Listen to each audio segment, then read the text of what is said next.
tardes. Primero queremos agradecer a los organizadores de este segundo encuentro internacional de literatura fantástica y ciencia ficción.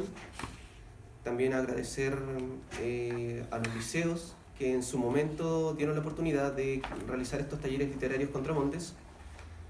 Y finalmente y sobre todo a los jóvenes sobre los cuales vamos a exponer hoy día, las creaciones fantásticas. Pensemos el mundo desde Chiloé, no Chiloé desde el mundo. Mural en la ciudad de Castro. La presente ponencia tratará sobre la literatura fantástica creada por los jóvenes de los talleres literarios Contramontes del archipiélago de Chiloé. Dichos textos fueron escritos por escolares de la ciudad de Castro y del pueblo de Curaco de Vélez. Desde el año 2016, comenzó a funcionar en Chiloé un laboratorio y taller literario cuya dinámica metodológica es una relación de mayor grado de horizontalidad con los estudiantes. Vale decir que estos mismos proponen las temáticas, formas y sentidos partiendo desde las mismas creaciones literarias. Se solicitó en primera instancia que ellos trajeran los textos y leyeran en grupo, qué es lo que ellos quieren y tienen que decir respecto de su expresión. Luego de eso, comenzó un proceso dialógico entre estudiantes y profesor sobre cómo sus creaciones se ponen en relaciones intertextuales con las obras y temáticas clásicas de la literatura universal. De este ejercicio surgieron ideas que retroalimentaron a los estudiantes con nuevas perspectivas y visiones respecto de sus creaciones. Las sesiones de los talleres Contramontes distan de las formas clásicas de los talleres literarios llevados durante el siglo XX y primera década del siglo XXI, en Chile, donde profesores y alumnos se ponían en relación vertical. El profesor pasaba el contenido formativo a los estudiantes repasando materias y textos clásicos, con el fin de alimentar al alumno de lo que se serviría en etapas posteriores a la hora de escribir. Este tipo de educar entiende al alumno como objeto, del niño y joven como inacabado e incompleto, moldeable o como un receptáculo que llenar. La acción la lleva a cabo el profesor como agente con el fin de transformar el pensamiento del alumno, tal como afirma Luis Nock. Tanto en el plano moral como en el plano intelectual se trata de una educación heteronoma, basada en la autoridad del educador. Se incita mediante los preceptos, las lecciones, los modelos que se proponen para su admiración y su imitación. El laboratorio Contramontes comprende a los jóvenes escolares en una gradual oposición a este estatuto. Sí. Se apega más a una relación de mayor horizontalidad y a una comprensión del niño como sujeto activo, con más autonomía, quien busca, observa y experimenta para descubrir su identidad. Se respeta la literatura válida, el bagaje que ya tienen desde antes de entrar al taller, los textos escritos por ellos antes de ingresar, las vivencias personales en el Chile contemporáneo, lecturas escolares y sobre todo esas lecturas que se fundan en lo que a ellos les hace sentido. Estas últimas suelen provenir de la industria cultural, como es el caso de las sagas fantásticas, novelas ligeras, cómics, mangas, sagas televisivas y anime. Los escolares se han sumergido con total libertad en estas narrativas y poéticas desde su más tierna infancia. Ya son parte de sus aspiraciones e imaginario como sujetos en desarrollo. Negarlas para imponer el proyecto de un profesor sería volver a repetir el mismo error de la escuela y su proyecto divergente del personal. La metodología del laboratorio Contramontes, sin embargo, no es absolutamente horizontal ni porocentrista. No se reduce a las perspectivas del niño y de lo que es capaz de percibir. Se la toma como punto de partida para un trabajo de construcción que se equilibra el descubrimiento empírico del educando con la transmisión de saberes teóricos del educador.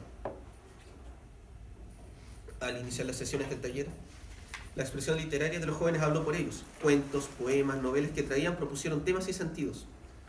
Las sesiones siguientes fueron guiadas disponiendo de didácticas heredadas de la historia literaria con el fin de complementar e enriquecer estas visiones. Los estudiantes lograron resemantización y la emergencia del espíritu crítico incluso de lo que consumían. En otras palabras, el estudiante es sujeto de su propia búsqueda, construyendo y reconstruyendo su propio proyecto. Las pinceladas culturales del Chiloé se ven implícitas en los textos de los jóvenes del laboratorio taller. Entre estas se mezclan junto a la cultura de masas que consumen, creando así nuevas conexiones que pueden ser dadas por tanto por sobreinterpretación de su medio. Nadie que no se sienta profundamente atraído por la sobreinterpretación habrá podido crear los personajes y las obsesiones interpretativas que animan sus novelas. Cala.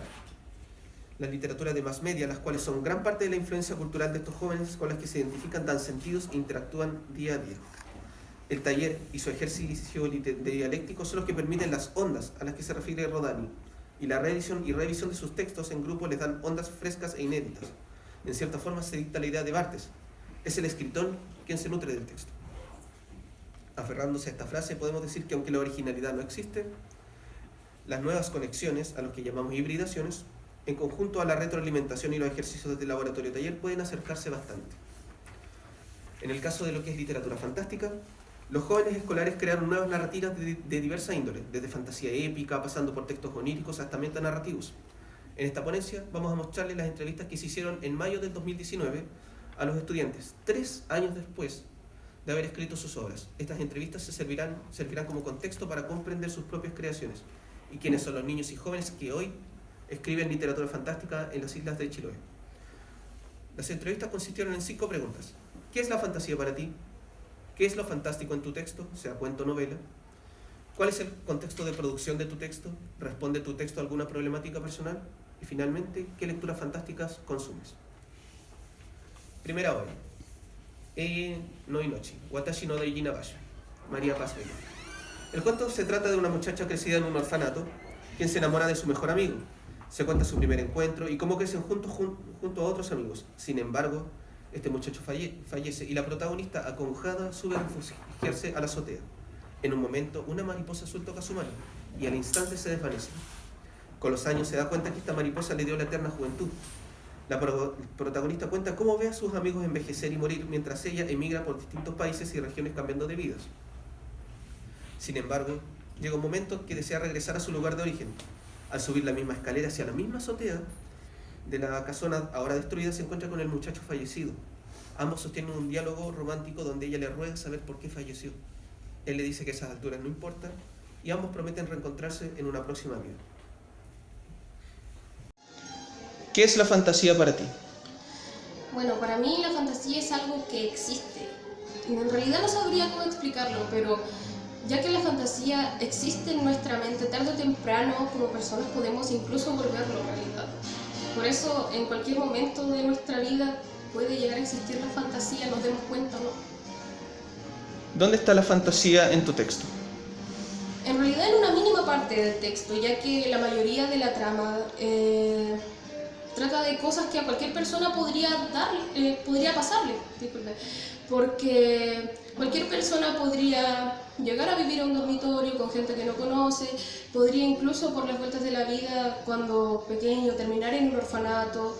Lo único fantasioso sería el hecho de que la protagonista puede vivir eternamente por una especie de conjuro o maldición. Pero fuera de eso, que es una pequeña parte, el resto es totalmente normal. ¿Cuál fue el contexto de producción de tu cuento? El final del juego Persona 6. Ese juego realmente es muy especial para mí, ya que fue uno de los primeros JRPG que jugué y realmente cuenta con una historia muy buena, se lo recomiendo a todo el mundo, la verdad. Y cuenta también con una ¿cómo decirlo? Con un contexto en sí, también bastante llamativo. Además, el final, además de la paciencia que requiere llegar a él, en ese momento sentí que tal vez podría haber algo más después del final. Fue muy directo, pero a la vez aún daba para algo más. Y quise darle un enfoque a partir de otra mirada. También está el hecho de que en ese mismo tiempo una amiga muy querida me regaló un pequeño collar que también tenía una mariposa azul, que es un momento, un objeto también principal en mi texto, que esa mariposa, ese collar tenía un reloj dentro. Por eso mismo pensé en la idea de que el reloj veía avanzar, una chica que tal vez, una persona que vea avanzar un reloj y aún así su tiempo no pasa. ¿Responde tu texto a una problemática personal? Una problemática que ha estado presente en mi vida tal vez desde hace mucho tiempo, desde que tengo uso de razón, que es la soledad. El hecho de uno atesorar lo que tiene, apreciarlo, pero aún así sentir en su pesimismo que uno llega a caer, que en algún momento se va a acabar y uno va a quedar solo. Pero aún así, seguir adelante. ¿Qué tipo de lecturas fantásticas consumes? Más que nada, anime en general, ya sea el mismo anime del juego que mencioné, Persona 3, o también series de fantasía épica en general, por ejemplo Shingeki no Kyojin. También lo que más consumo en términos de lectura, no sé si se podría llamar así, es que me dedico a traducción de canciones. Por eso me centro mucho en canciones con ese tipo de ambiente, que te generan ese tipo de ambiente, y la letra que también te da un contexto así.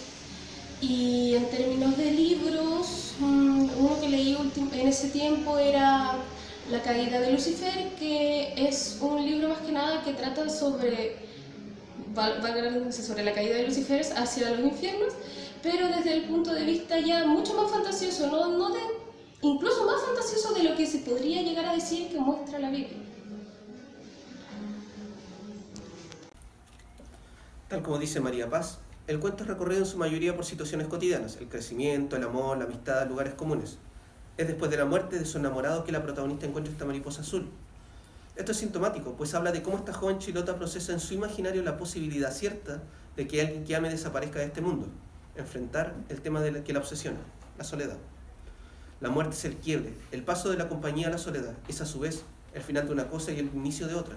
La muerte del amado conlleva el encuentro con la bendición-maldición de vida eterna que recibe la protagonista. El elemento fantástico ingresa al relato para remediar una problemática imposible, la muerte. Sin embargo, es un remedio paradójico, pues es ella la que seguirá viviendo y no el amado. Gracias a la vida eterna, ella evade la muerte, pero la soledad sigue presente. La vida fue muy divertida haciendo eso. Conocí gente nueva, nuevos amigos, nuevos lugares. Sin embargo, nunca olvidé cómo volver al dormitorio. María Paz, bello. El elemento fantástico vuelve a ingresar cuando la protagonista regresa a la azotea y se encuentra con su amado. ¿Revivió? ¿O ella falleció? ¿O está alucinando? No hay mayor explicación. Y entre palabras dulces, ambos prometen volver a encontrarse.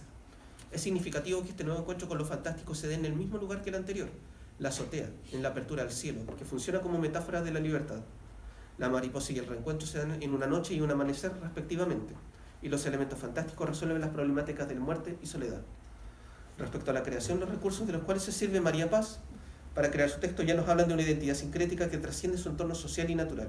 Seres de anime, un videojuego y un reloj en forma de mariposa son elementos de su vida cotidiana que ella resemantizó. La narración no habla de lugares específicos, no se trata de Chiloé ni del sur, ni siquiera de pistas del ambiente. No hay elementos folclóricos. Todo ocurre en lugares del mundo con elementos reconocibles. La protagonista es ciudadana del mundo. Segunda obra, Sombras de la magia. Rodrigo Andrés García. Rodrigo está desde los 13 años, del año 2015, escribiendo una saga novelesca sobre un mundo en que todos los habitantes utilizan magia gracias al maná, el cual pasa en constantes guerras. En cuanto cae un meteorito desbordante de maná, los países se preparan para una guerra por el control del meteorito, formando soldados en academias. Andrew, el protagonista, entra a una de estas escuelas y pronto se ve envuelto en una serie de acontecimientos que le hacen descubrir la guerra que se desata. Conoce a aliados como Miko, un gato antropomórfico de antigua raza, y Javier, un chico del cual se enamora y por el cual empieza a aceptar su homosexualidad. La novela sigue en proceso después de una batalla con un grupo de magos, en que Miko es raptado y Javier cae en coma, dejando a Andrew al borde de la locura. ¿Qué es la fantasía para ti? La fantasía para mí es todo aquello lo que no podría llevarse a cabo en nuestra realidad. Por tanto, sería algo imposible. ¿Dónde está lo fantástico en tu novela? Básicamente en todos los ámbitos. O sea, criaturas y monstruos mágicos, fenómenos sobrenaturales, habilidades mágicas. Definitivamente está presente en todos los ámbitos. ¿Cuál fue el contexto de producción de tu novela? El contexto de producción. Bueno, el Rodrigo de ese entonces, de 13 años, recién llegado al liceo, con un cambio de entorno social muy fuerte, recién salido de un colegio que estaba bastante apartado de todo el mundo. Y no sé, fue todo el tema de la globalización, de ver lo mucho más grande que es el mundo, las realidades, las experiencias, la complejidad de todas las cosas. Fue como, wow, además de todos los procesos que uno está claramente pasando por esa edad, recién entrando a la adolescencia, todo lo que es las hormonas y, como dije, todo el proceso que conlleva eso. ¿Responde tu escritura a una problemática personal? Realmente sí. Todo mi proceso, que fue salir del closet, está bastante presente en la novela, aunque realmente mientras yo lo escribía no me di cuenta. Fue muy extraño. Después, leyendo la novela completa, me di cuenta que, por más que lo haya evitado, el personaje principal, que a su vez es mi homólogo, está empapado de todo eso. Y como dije, yo ni siquiera me di cuenta, fue como una terapia. Escribir la novela me ayudó a salir del closet, aunque, como dije, yo no me di cuenta. ¿Qué tipo de lecturas fantásticas consumes? Bueno, Fullmetal Alchemist, Hunter x Hunter. Estoy viendo la serie Merlí, Game of Thrones, que ya terminó. Pokémon y Digimon, que sí, estuvieron muy presentes en mi infancia, así que siempre tienen una influencia muy fuerte en todo lo que creo. Ahora mismo estoy terminando la saga del libro Sauri. Y creo que eso básicamente. El universo creado por Rodrigo se sostiene en la fantasía como núcleo. Todo es fantasía, en tanto es imposible que exista aquí. Poderes mágicos, maná, raza inexistente. Sin embargo, la fantasía es el canal a través del cual se expresa la realidad de un joven chilote que está en descubrimiento de su identidad. La escritora ha servido a Rodrigo como espejo de su entorno y deseos. En la medida que evoluciona la trama, evoluciona el personaje y evoluciona el mismo escritor. El personaje de Andrew es verosímil, aunque su mundo entero corresponde a la fantasía. Un muchacho que se abre a una realidad y nuevas amistades y amores, ideas y perspectivas que le permiten descubrir su homosexualidad latente, aceptarla y abrazarla con orgullo. Durante la escritura se enfrentó constantemente al temor al rechazo. Pasaron unos segundos y la bulla me aplastó. Creo que eran quejas, insultos y preguntas. Quedé en shock. Había puesto a toda la clase contra mí y pensé que mis oportunidades de adaptarme habían perecido. Más tarde, ese temor al rechazo evolucionó al temor al rechazo a ser homosexual. Sin embargo, en la misma escritura, Rodrigo vive y revive su experiencia, dándole sentido a sus circunstancias vistas como azarosas. La escritura fantástica ordena sus años de adolescencia y proyecta su vivencia real. A la creación, los recursos provienen de su entorno social, natural y medios masivos. La trama ocurre en un liceo, pero de magia. En una isla, pero de monstruos y razas fantásticas. Chiloé se transforma en Chilo. La ciudad de Castro se transforma en Kratos. Y la escuela prepara para una guerra, pero por el maná. Hay lluvias y hay islas aledañas, nubarrones y mucho viento. Las lecturas de Rodrigo le han permitido ejercitar la apropiación cultural, vale decir, la transformación activa de aquello que se recibe. Es una nueva escritura de y desde Chiloé. Una de las lecturas fundamentales que Rodrigo olvidó nombrar en la entrevista es Demian, de Germán Hesse, que leyó a los 14 años. Con esto su saga fantástica adoptó también la constitución de una novela de formación, y por tanto de formación autorreflexiva. La fantasía es el medio de realización de esa formación. Tercera obra, Tinieblas, Martina da Miranda. El cuento se trata de una joven que está frente a su psicóloga hablando de las tinieblas de la mente. En cierto momento, la protagonista se encuentra sola y despierta de una clase en una escuela. Al poco rato de procesarlo, se da cuenta que esa clase es solo un recuerdo, encontrándose sin saber por qué en un hospital. Pregunta quién está frente a ella, quién le incita a despertar. Al cerrar los ojos, despierta en un barco pirata.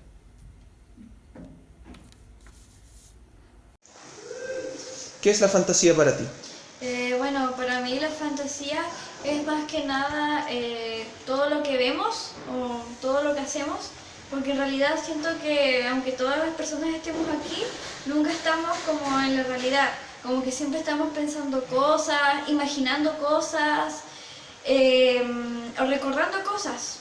Y siento que los recuerdos y todas esas cosas también son parte de la fantasía. Yo siento que la fantasía es algo que siempre llevamos día a día. ¿Dónde está la fantasía en tu cuento? En mi texto, la fantasía está más que nada en todo lo que ella recuerda, en todo lo que ella reflexiona y todo lo que ella pasa, pero más que nada en algo que no es común, obviamente, porque era un sueño sobre otro sueño, es decir, no se sabía cuál era la realidad, porque primero se presentaba la realidad y luego se descubría que esa realidad era un sueño, y después ese sueño se sabía que era un sueño, pero se pensaba que era una realidad, pero en realidad estaba dentro de otro sueño. Entonces siento que eso es como el toque de fantasía que le quise dar, inconscientemente. ¿Cuál fue el contexto de producción de tu cuento? Bueno, el contexto de producción de mi cuento es más que nada en lo que me inspiré, que en ese tiempo estaba leyendo un libro que se llama Chico en las Estrellas, que me gustaba mucho la manera en la que escribía Chris Puello, que es el autor, pero más que nada los juegos que hacía. Entonces ahí comencé como a liberarme y a más que nada como a tener mi propio estilo de escritura. Y ahí incorporé algunos personajes de la novela, como por ejemplo la señora de las velas, que es la psicóloga, que es la que le habla a la chica. Y también siento que eso igual tiene que ver con la fantasía, porque ella no existe en el mundo. ¿Responde tu texto a una problemática personal? Sí, muchas, porque yo inconscientemente como que cargaba muchas cosas que no sabía que cargaba. Entonces como que me preguntaba qué eran las tinieblas y todas esas cosas. Entonces como que yo misma me traté de responder eso. Y como que nunca le pude dar respuesta hasta que dije, quiero escribir. Y me salió como solo. Y después lo leí y dije, wow, quizá esto era mi respuesta a lo que yo siento que son las tinieblas. Y también cómo puedo solucionar mis problemas, qué sé yo, mentales. ¿Qué tipo de lecturas fantásticas consumes? Consumo distintas obras fantásticas, pero lo que más me gusta son como los textos que mezclan fantasía y realidad, como los cuentos cortos, que son breves, pero que pasan muchas cosas alrededor, como los de Cortázar o Ana Luisa Bombal, etc. También libros que son como Las chicas las estrellas, o sea, libros juveniles, y también me inspiran mucho porque me gusta en realidad consumir otras cosas que no son de la realidad, porque muchas veces necesito como, qué sé yo, irme a otro lado. Y también me pasa eso con el anime, y en el anime me gustan mucho las cosas que sean como de acción, porque es como muy fantasioso, aunque sea de acción, siempre es como irreal. No sé cómo. El cuento se plantea como búsqueda a la respuesta ¿cuáles son tus tinieblas? Que le hace la misma psicóloga a la protagonista. En este sentido, el cuento es una mirada a los contenidos subconscientes de Martina. El acto de escribir es el acto de buscar una respuesta. Mientras tanto, ella permanecía en su subconsciente, navegando en el mar de sus intrigas. Parecía tan real que casi podía tocarlo. Así de sola se sentía en su barco pirata. Martina Miranda. Es significativa la comparación de su soledad con navegar en un barco pirata, pues esa es finalmente la realidad última en la que despierta. El símil, como figura literaria entre ser y parecer, es trascendido. El parecer establecido como juego retórico se vuelve ser, y el símil funciona como mecanismo narrativo de anagnórisis para protagonista y lector, reconociendo una verdad develada. Se establece una relación intertextual con la novela El chico de las estrellas. En esta historia, la señora de las velas es psicóloga del protagonista ayudándolo a descubrir su homosexualidad. En Tinieblas, aparece esta psicóloga y su pregunta sobre las tinieblas es la que desencadena los procesos de despertar en los distintos sueños y recuerdos de la protagonista. En cuanto cree encontrar una respuesta, la señora desaparece y la protagonista se asusta al quedar sola. Después de los despertares llega finalmente a encontrarse navegando en el barco pirata, vale decir, la representación primaria de la soledad en el mar del subconsciente. En este cuento la respuesta que busca la escritora se encuentra en la fantasía. No es una forma de evasión de la realidad, sino la escritura, el campo de enfrentamiento a esa realidad. La escritura es la búsqueda y a la vez la respuesta. Las tinieblas son la verdad de la soledad existencial cuya solución es el acto de crear mundo. Las tinieblas se develan gracias a la creación. Respecto a los recursos utilizados, Martina se sirve de la tradición literaria. La influencia de la disolución entre límites y realidad, entre realidad y fantasía de La noche boca arriba de Cortázar y el intertexto con El chico de las estrellas es un acto sinérgico, de sincretismo, entre literatura crítica y literatura de masas. Las imágenes de la escuela, las salas del psicólogo, el hospital son comunes. Sin embargo, las imágenes reiteradas del mar y el barco pueden ser influencia del entorno social de Chiloé. La ciudad de Castro, donde vive Martina, da un fiordo, y en el puerto siempre se encuentran barcazas. Cuarta obra, Azul, Benjamín Vera. El cuento se trata de una banda de músicos que viajan por una extensa carretera en la parte trasera de una camioneta. Pasan tocando jazz sin detenerse. En un momento la camioneta se detiene en una casa al borde del camino. El saxofonista toca la puerta y abre el narrador de la historia. Dentro se celebra un cumpleaños, y el saxofonista se acerca a la niña cumpleañera deseándole felicidades y abriendo la palma de la que salió una mariposa azul, que se posó en la nariz de la niña. Luego se dice que el jazzista se fue y no volvió a aparecer. Vamos a aprovechar precisamente que tenemos al escritor del cuento acá, para responder aquí mismo las preguntas.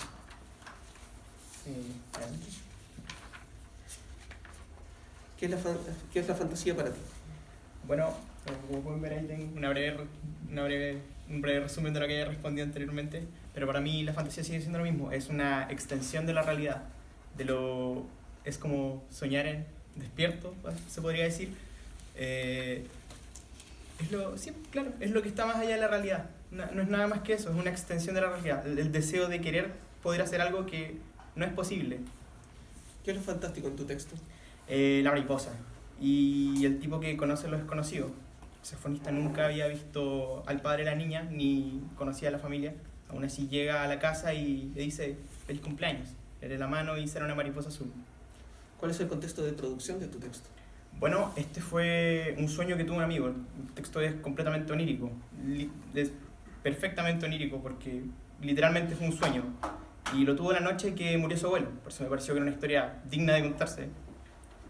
¿Responde tu texto a una problemática personal? No, pero responde a recontar lo que mi amigo me transmitió. Como, esto hay que contarlo. ¿Qué lecturas fantásticas consumes? Verne, Lovecraft, La historia sin fin. ¿No? Últimamente también estoy leyendo Hermann Hesse, pero no hay lectura fantástica.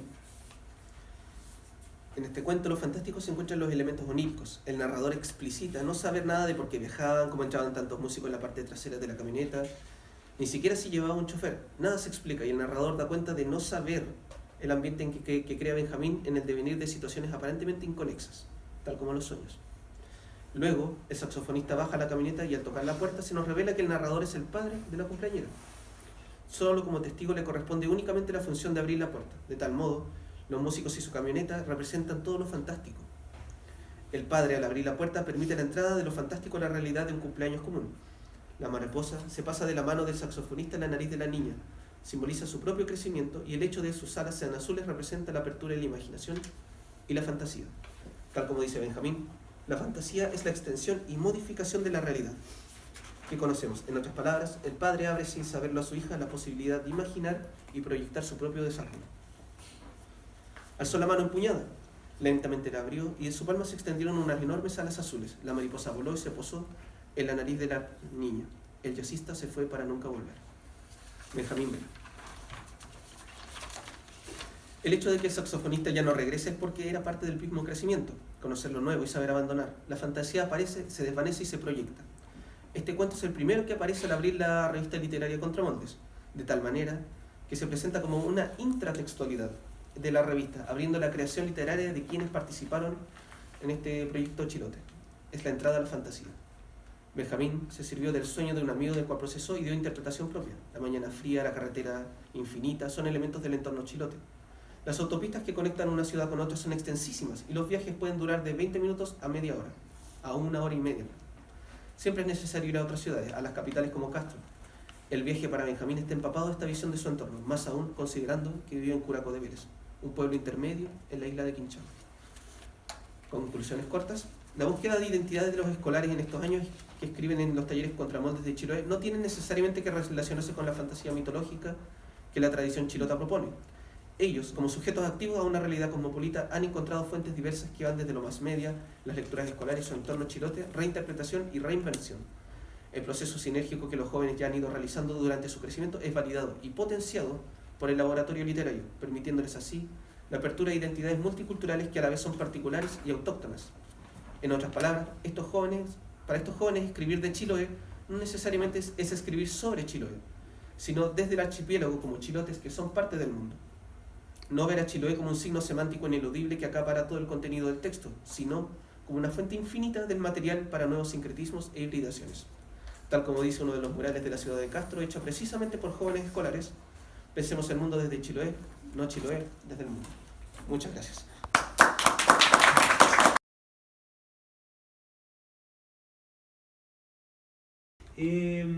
¿Qué es lo que pasa en el caso de Chiloé? Ha tenido una historia muy rica en talleres literarios desde Aumblen con Carlos Trujillo y Renato Cárdenas desde el año 75 hasta el 89, después Zona Caicheo y otros pero mucho énfasis en la poesía y poco en el tema de los narradores. ¿Crees que hubo una mala estrategia de esos talleres comparados con la estrategia que tú planteaste en este taller, haciendo una visión crítica en buena onda del trabajo de los colegas poetas, pero sería bueno hacer como una mirada también un poquito más crítica al trabajo también que se hizo en esos talleres?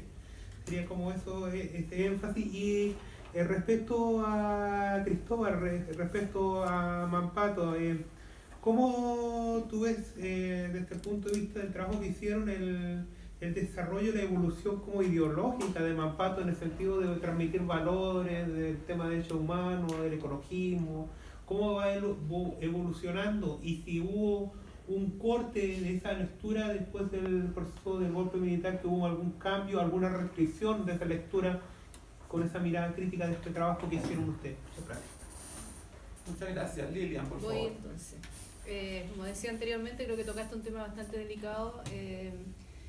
El estudio que presenté cortó esa parte, la edité precisamente porque no iba al punto, pero sí está dentro del artículo que voy a publicar, en el cual el profesor Adolfo de Nordenflecht da las características de lo que es la literatura local y regional como una bandera de lucha frente a la discriminación que existe en estas literaturas que vienen de regiones, por ejemplo, del Chiloé, etcétera, que no sean de la capital, que no sean de un canon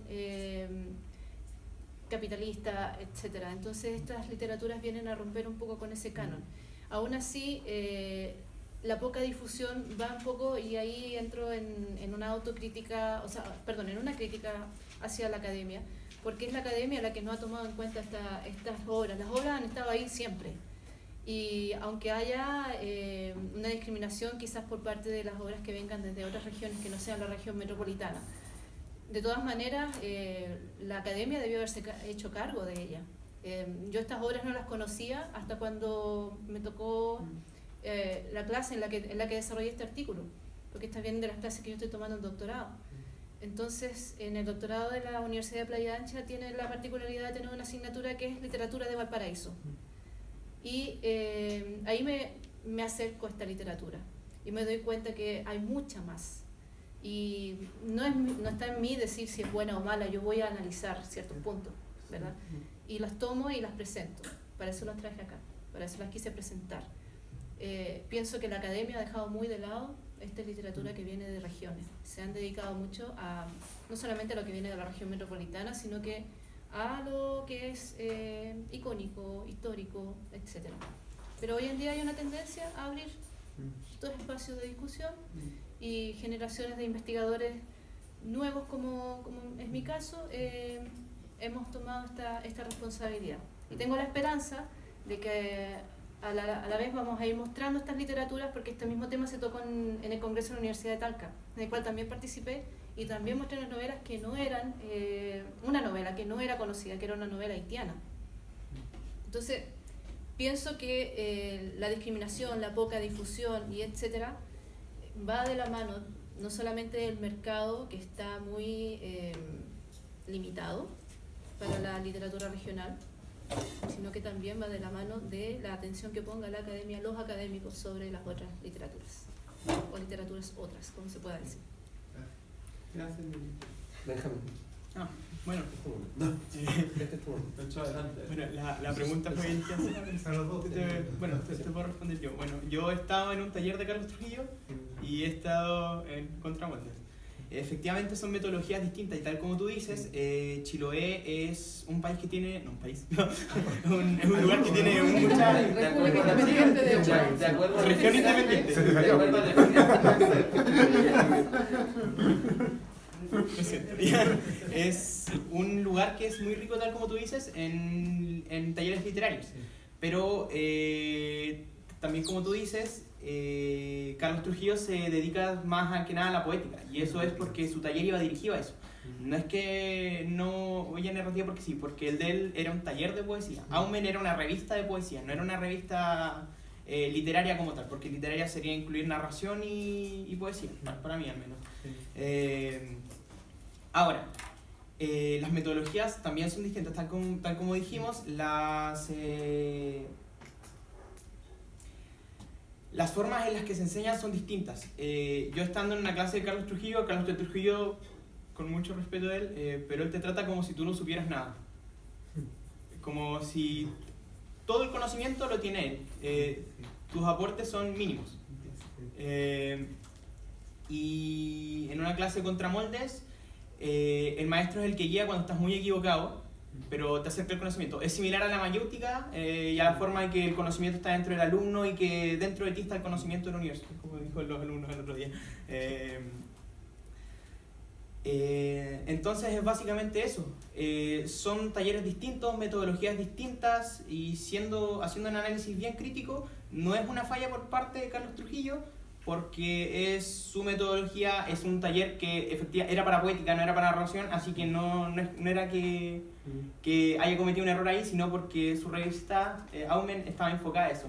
Y además la importancia de Aumen no está tan dada, discúlpenme los escritores chilenos, no está tan dada por la calidad literaria que sea tan conocida, sino por el contexto que tiene, el contexto político, el exilio de Carlos Trujillo, la dictadura militar, que fueron cosas que le dieron fuerza a la literatura. Por supuesto, eso no cambia que Chiloé siempre ha sido, y para mí va a seguir siendo, una fuente cultural infinita de literatura. Siempre va a estar saliendo literatura ahí. Es como una capital se me fue la palabra. Ay, lo redujo Bueno, a capital, se intimidó. No, mucho país. No, mucho país. No, todavía no, primero región. Bueno, pero Gracias, Benjamín. Bueno, Pampato aborrece a los tiranos, ¿ah? Que la hizo Emilio, Paula y Ezequiel, sobre netamente como el origen de la fantasía y cómo entender la fantasía y todo eso. Y era súper interesante porque desde lo académico planteaban elementos que ustedes habían mostrado en la entrevista de forma muy como empírica. Entonces eso fue como genial que se generara eso, que a pesar de que quizás las influencias no sean directamente como literarias de fantasía, sí como que adquieren ese trasfondo, ese fondo de querer impulsar un relato fantástico por una necesidad que sí es propia de la fantasía. Así que eso era como una felicitación también como de que van en el camino correcto. ¿Y quién hizo la exposición? Lo que fue Los grupos celtas. Los tres. Sí, los grupos son como el triunvirato fantástico de Chile. Emilio Araya, la Paula Rivera Donoso. Y Ezequiel Monge, que bueno, él escribió las Fáciles del Juramento con su seudónimo de Joseph. Y ellos son súper estrictos en Son lo que para ellos es académicos. fantasía. Si ellos no consideran la literatura fantástica sinónimo de fantasía. Entonces ellos exponían el corazón de la fantasía desde Tolkien, escritores muy antiguos por así decirlo. Y lo que dice la Cami es curioso ver cómo algo que para los niños es intuitivo terminaba siendo lo que ellos decían académicamente. Claro, no salía de la intuición o de lo que ellos percibían y de ahí lo estructuraban. Interesante, está bueno. Yo me quedé con muchos comentarios que hacer, pero como soy un obsesivo no lo voy a hacer porque el tiempo llegó.